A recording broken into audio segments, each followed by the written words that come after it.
Hello everyone, welcome to my channel B&B CBS Gossip 24.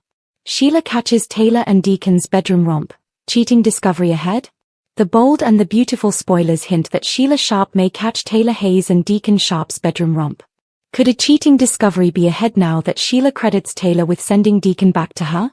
Sheila was worried Taylor might sabotage her reunion instead, so she was pleasantly surprised when Deacon admitted he wasn't ready to give up on their marriage. Of course, Deacon might not have said that if Taylor hadn't been so adamant that nothing could happen between them. Deep down, Deacon is craving Taylor and wondering what it'd be like to have her as the main woman in his life. Taylor can't get Deacon out of her head either, so this storyline seems like it's far from over. The more Taylor insists they can't cross that doctor-patient line, the more likely it becomes that they'll throw out the rulebook completely. Deacon and Taylor barely resisted the urge to kiss, so they are bottling up temptation and setting themselves up for trouble. Taylor and Deacon may ultimately let passion explode between them and strip down for a bedroom romp. If that's where this story is headed, Sheila might find out in the worst way possible. What if Sheila actually catches Taylor and Deacon in the act? That would certainly be a soapy way for Sheila to discover that Deacon broke their marriage vows with Taylor of all people. Sheila may go from singing Taylor's praises and offering her gratitude to revisiting that fatal threat she made against her. Taylor could become enemy number one for Sheila once again and leave Sheila ready to come unhinged like she's done so many times before. It would certainly be entertaining to watch Sheila walk in on Deacon and Taylor under the covers, so we'll see if that's the route B&B might take in the end. No matter how it all goes down, Taylor and Deacon seem poised to surrender to temptation at some point. Sheila will inevitably find out, so maybe she'll see the betrayal happen with her own eyes and blow up on the spot. The bold and the beautiful spoilers suggest Sheila, Deacon and Taylor's love triangle will lead to stunning news and heated confrontations, so stay tuned for updates on all the action. The restaurant was empty. The chairs were still stacked, the espresso machine hissed faintly, and Deacon sat alone at the bar, nursing his third coffee. The place should have felt peaceful. Instead, it was a vacuum, too still, too expectant. He took a deep breath and tried to focus on invoices, but his eyes kept drifting to the door. She used to come in at this hour, he thought. Before opening. Always pretending it was a surprise visit. Deacon's hands tightened around the coffee cup. He'd told her to leave. Told her to start over. Told her it was for the best. And now she'd done exactly that, disappeared. So why did it feel like withdrawal? A soft voice startled him. "You're here early." Hope stood in the doorway, coat half buttoned, a sympathetic smile on her face. "Hey," he said, straightening, trying to sound casual. "Just catching up on paperwork." "You look exhausted," she said gently. "Are you sleeping?" He forced a chuckle. "That's what coffee's for, sweetheart." She walked closer, concern softening her tone. "Dad, I know you miss her." The words landed like a stone in his chest. He didn't answer, didn't need to. Hope touched his arm. "You can't save her. You've done enough." "I'm not trying to," he said quickly. "I'm just thinking about her all the time." Hope interrupted softly. "That's not the same as moving on." He looked away, ashamed. "It's not that simple." "I know," she whispered. "But if you don't let her go, she'll drag you back into the dark. And I don't want to lose you again." Her words lingered long after she left. That night, Deacon sat at the same bar, the place full now, laughter echoing, plates clattering. But none of it touched him. He kept glancing at the corner table, their table, where Sheila used to sit, swirling her wine like a woman who owned the room. He could almost hear her voice again. "You're better than they think you are, Deacon. You just need someone who sees it." He closed his eyes, gripping the counter until his knuckles went white. "Everything okay, boss?" a waiter asked. Deacon blinked, forcing a smile. "Yeah. Just thinking." When the crowd cleared later, he poured himself a shot of bourbon, his first in over a year. He stared at it, the amber light flickering through the glass. He wasn't going to drink it. He just wanted to look at it, to remember why he'd stopped. But the longer he stared, the more the silence pressed in. And silence, for Deacon, was more dangerous than temptation. He reached for the glass. Then stopped. A voice behind him froze him in place. "Looks like old habits die hard." Deacon turned, startled, to find Steffi Forrester standing in the doorway, sleek and cold as ever, the queen of calculated control. "What are you doing here?" he demanded. "Checking on you," she said smoothly, stepping inside. "Or, more accurately, checking on whether you're about to spiral." He scowled. "Since when do you care?" "Since my husband does," she shot back. "Finn may have forgiven you for helping Sheila once, but I haven't." Deacon exhaled slowly, setting the untouched bourbon aside. "I'm fine." She eyed the glass. "You sure about that?" He didn't answer. Steffi circled him like a lawyer cross-examining a witness. "You were doing so well, Deacon. Building your business. Rebuilding your family. And now? You're chasing ghosts." "Don't," he said tightly. "Don't say her name." Steffi's voice softened, surprisingly. "She's not worth it." He met her gaze, anger and pain swirling together. "Maybe not. But I loved her anyway." Steffi hesitated, seeing the rawness beneath his defiance. Then, almost gently, she said, "Then let her be gone. If you want to prove you've changed, prove it by walking away." She turned to leave, then paused, glancing back with a knowing smirk. "And if you ever want a reminder of what real redemption looks like, come to Forrester tomorrow. We're launching a new charity campaign. Maybe it'll inspire you to stay clean." Then she was gone, leaving the faint scent of power and pity behind her. Deacon sat in the dark after closing, unable to shake her words. Real redemption. What did that even mean? He'd opened a restaurant, he'd stayed sober, he'd rebuilt trust with his daughter, but one woman's absence was enough to knock all that down? He poured another drink, soda this time, and let the fizz fill the silence. "Sheila," he whispered. "Where the hell are you?" Steffi's office gleamed under the morning light. She stood by the window, arms crossed, watching the interns bustle through the halls. Her plan was already in motion. Hope for the future had been dominating the press again, Hope's compassion, her vision for renewal, her growing reputation as the heart of Forrester Creations. Steffi could smile in public, but privately, it grated. This company has Forrester in the name, she thought. And that name still means something. Finn entered, breaking her thoughts. "You look intense," he teased. She smiled faintly. "Just thinking." "About Hope," he guessed. "About control," she corrected. "She's building a brand on emotion, not business. It's unsustainable. I'm just rebalancing things." Finn frowned. "Steffi, that sounds like scheming." She shrugged, eyes glinting. "I prefer strategy." He sighed. "Just don't let it consume you." "Funny," she said with a small laugh. "That's exactly what I told Deacon last night." Deacon worked mechanically, orders, plates, receipts, but his mind wasn't there. He caught himself staring at the door every few minutes, waiting for a shadow that never came. A delivery man arrived, dropping a small envelope on the counter. "This came for you. No return address." Deacon frowned. "Thanks." He opened it, a single note inside, written in familiar looping script. "Miss me yet?"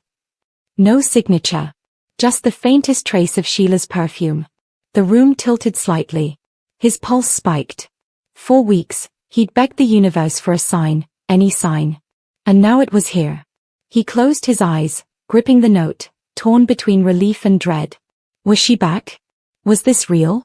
Or was it just another test he was about to fail? Scene 7, Forrester Creations. Steffi sat across from Ridge in the executive office, her tone measured, confident. "All I'm saying is, hope for the future needs oversight," she said smoothly.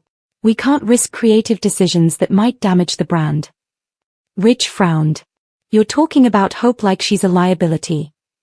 "I'm talking about leadership," Steffi corrected. "She's emotional. And emotional leaders burn out." Ridge leaned back, studying her. "This isn't about the company, is it? It's about control." Steffi's expression flickered. "It's about protecting what's ours." Ridge's voice softened. "You sound just like your grandmother." She met his eyes, unflinching. "Good." The restaurant was dark again, closed for the night. Deacon sat at the bar, the note beside him. Every instinct told him to destroy it, to walk away. Instead, he reached for his phone. He typed out a message, then deleted it.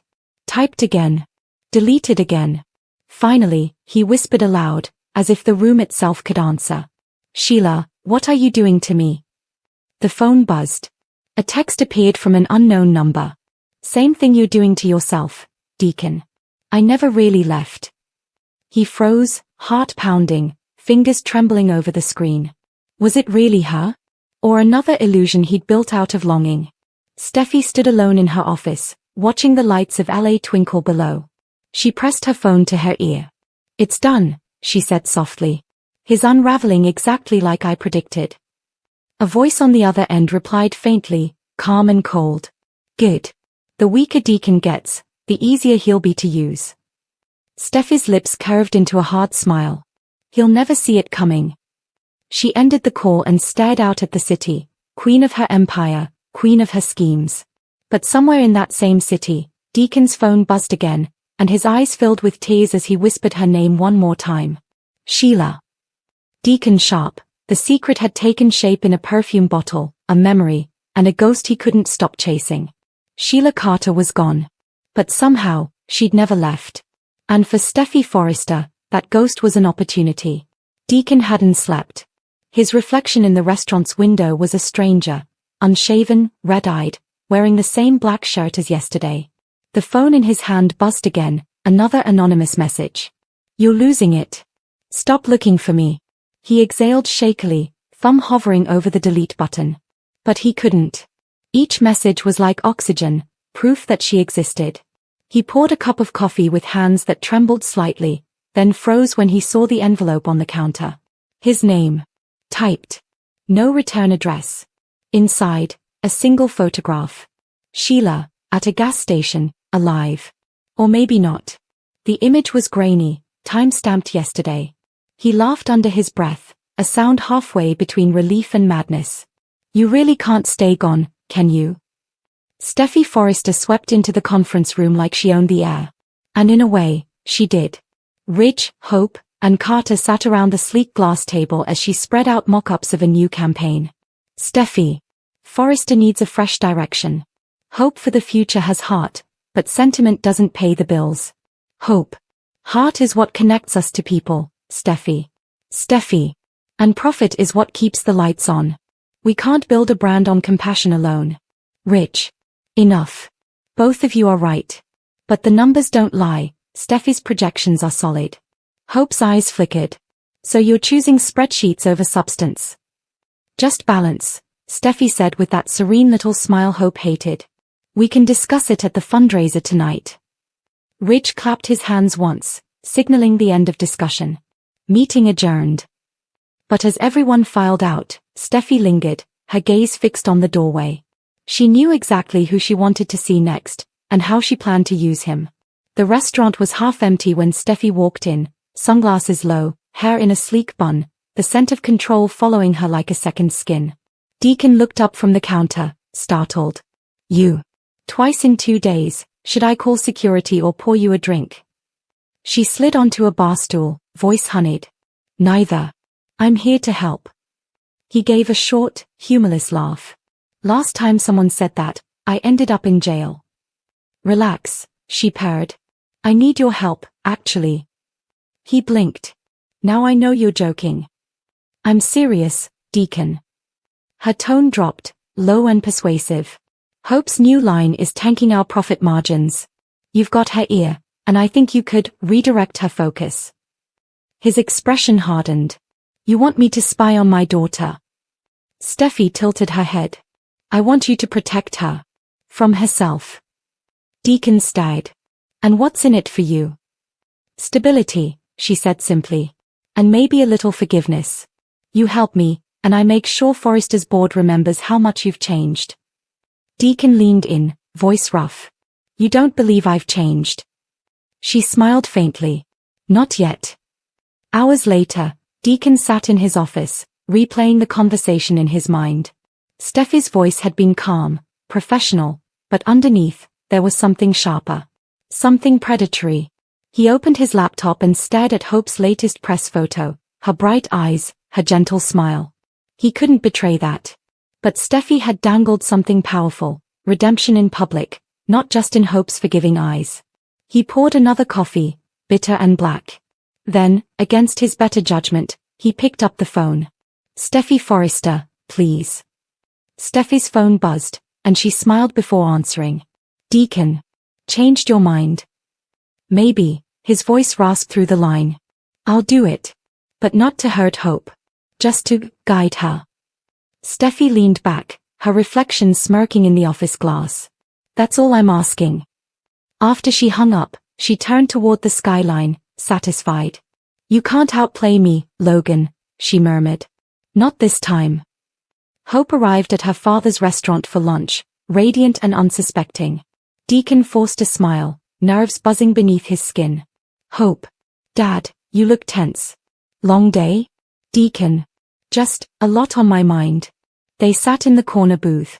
Hope talked about designs, fabrics, her vision for the next campaign, the dream she'd rebuilt after everything fell apart. Deacon nodded, pretending to listen.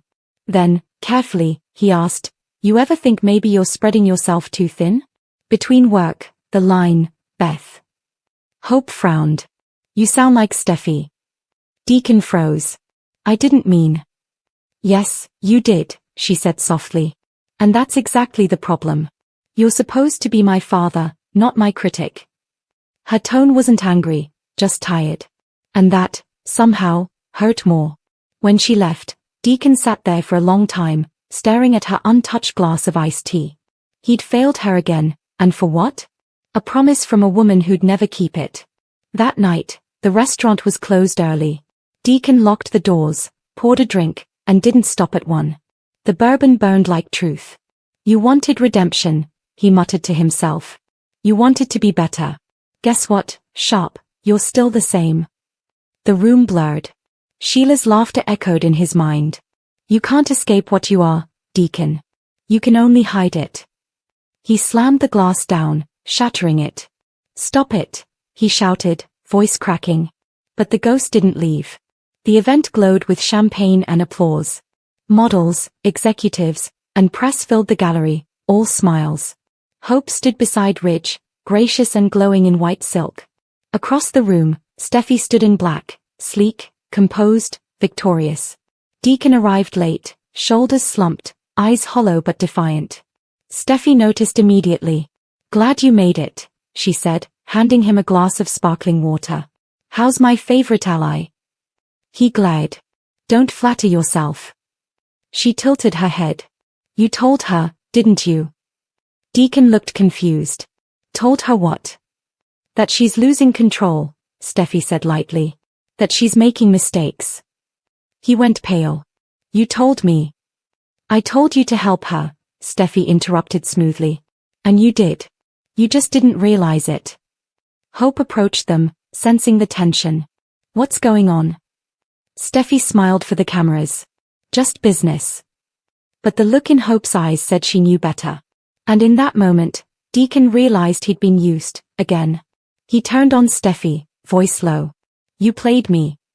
She leaned in, whispering against his ear. You played yourself. The press flashbulbs burst around them, catching every expression. Deacon stumbled back, dizzy. The room spun. Steffi smiled for the photographers, raising her glass. Hope, confused and hurt, turned away. And Deacon, broken, humiliated, left the event through the side door. Outside, the air hit cold against his skin. He staggered down the steps, hands shaking, the city lights blurring into streaks of gold. He pulled out his phone. One message glowed on the screen, the same unknown number. Now you see who they really are. Come find me. Sheila, he whispered. And for the first time in years, he didn't know whether he was chasing her or running from himself. The next morning, the tabloids were merciless. Deacon's sharp meltdown at Forrester event, Hope Logan mortified. Forrester financier walks out after public confrontation. At Forrester, Steffi read the headlines over coffee, expression unreadable. Finn entered, shaking his head. You did this. She looked up, calm. I protected the company. At what cost? He asked quietly. But she didn't answer. Meanwhile, at Illinois Giardino, Deacon sat at the bar, head bowed, the restaurant dark. In his hand, another envelope. He opened it with shaking fingers. Inside, a single red lipstick kiss and a note. "You're not done, Deacon." "Not yet." S. He looked up sharply, scanning the empty room, a chill crawling up his spine. "Sheila," he whispered again. And somewhere, whether in memory or in truth, a woman's laughter drifted softly through the dark.